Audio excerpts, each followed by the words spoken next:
Hi guys! Hello! For today's video, ipapakita natin kung paano tayo gawa ng ating healthy breakfast. Yan, no need rice, no need bread. So, before mag-proceed tayo, please hit naman natin yung button dyan or like natin yung video para ma-recognize tayo ni YouTube. So, wala namang bayad yan. Diba guys, pag mag-comment or isang isang segundo lang, okay naman yan eh. Ila-like lang natin yung ating video for today. So, ayan lang guys. Tara na, i-proceed na natin yung ating menu for today. So, let's go guys. Ito guys, dito na tayo mag-start. Mayroon tayong onions, tomatoes, at saka ham. No? At may bell pepper tayo. At mayroon tayong cheese. At mayroon tayong eggs. So, ayan guys, yung eggs ay i-mix natin yan ng together. Ayan, together, maliban sa cheese.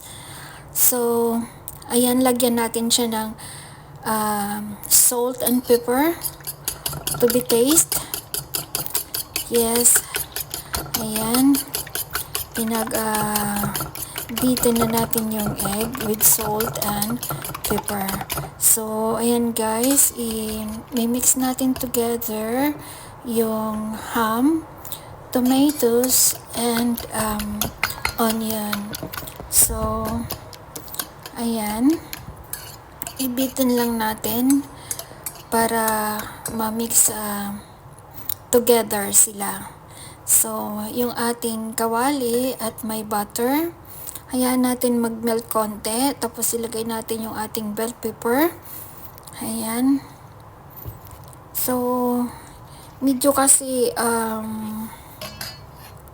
ano to guys, madaming eggs ata ang nalagay ko. Siguro sana next time is only 2 eggs. Kasi nilagyan ko ng 3 eggs eh. Kaya ayan, floating na yung ating omelette. So, nilagyan natin ng cheese sa ibabaw. So, takpan natin for a few minutes. Ayan, i-estima lang natin guys hanggang magme-melt yung lahat at So, ito na yung resulta ng ating omelette. Omelette in bell pepper. Ayan. So, napakasarap guys. Ayan. So, thank you. Hello guys, ayan. Yung ating omelette for today. Ayan.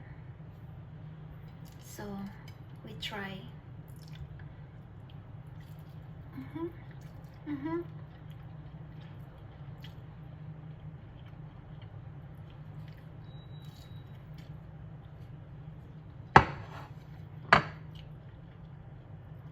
So, perfect guys. Very perfect. Perfect yung ating omelette for today. Yung for breakfast natin ay sobrang sarap.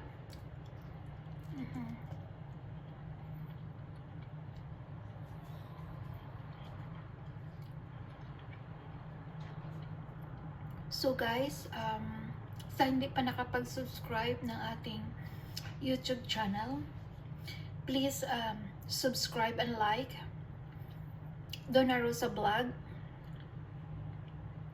Pwede i-comment kung taga saan kayo para mabigyan ko kayo ng hug, bigyan ko kayo ng heart. Ayan. Yes guys, please hit the button and all the notification is yours. Donna Vlog, Donna Rosa Vlog. Yes, don't forget. So, thank you guys. Our breakfast today is so yummy.